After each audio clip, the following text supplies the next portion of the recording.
The turmoil in the Middle East sending oil prices spiking as well. Various airlines already raising prices and flying is looking more expensive in the months ahead.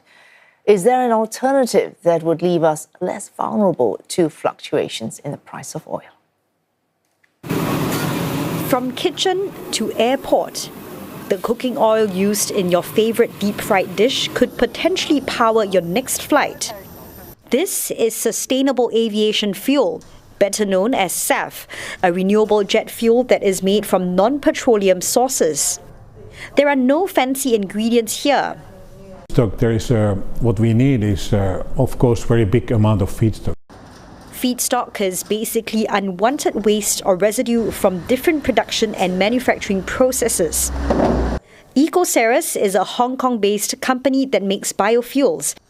The animal fat you see on this barrel is just one type of feedstock used. And feedstock we are sourcing from, of course, Malaysia, Southeast Asia, then China.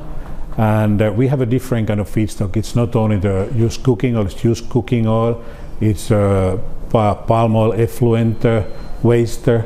There is a brown grease, there is a food waste, there is a fish fat, there is a animal fat, and more to come, Using SAFs can reduce up to 80% of carbon dioxide emissions.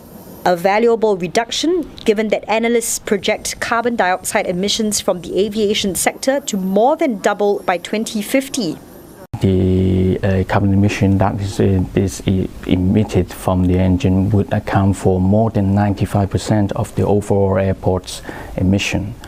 That is why it's very important for airports to actually facilitate the SAF use at their airport and the engine, because SAF is the main focus or the main solution for now, at least for this decade, to ensure that the carbon emission from the engine is as low as possible. The Intergovernmental Panel on Climate Change is pushing for net zero emissions by 2050 in order to keep global warming under control. And SAFs have evolved to that end. It's all started out in the more advanced stage or region, Europe and US. But in Asia Pacific, we have the more advanced ones in Singapore, Japan, and Malaysia. So that it's all usually started out the individual state pledge and all start making mandates.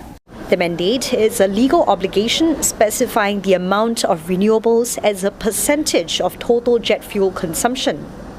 China is the world's second largest civil aerospace and aviation services market after the US, but as a latecomer to the renewable energy sector, it has yet to implement a SAF blending mandate.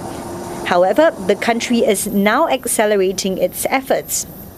The government has recently, for the first time, announced the establishment of a national low-carbon transformation fund that could see it prioritize investments in the hydrogen energy and green fuel sectors. To be sure, SAFs can be 3 to 5 times more expensive than conventional jet fuels, but industry insiders are still seeing takers. It's a mandate-driven, but you have always, the voluntary and. Let's say example, and it's because it's not any secret. So, for example, DHL, their target is to use 30% sustainable aviation fuel and renewable diesel. So they have put that in the target. There's also other cargo companies are doing the same.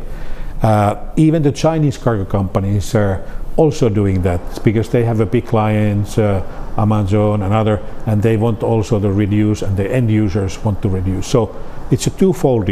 You need to have also the mandates, the good push from the government policies, but then you have this voluntary market. The aviation industry is expected to take off in the next 5 years at an annual rate of around 7%. Growth will be fastest here in the Asia Pacific. And the unwanted, often overlooked waste that most people may not pay attention to could play a key role in ensuring flying remains sustainable.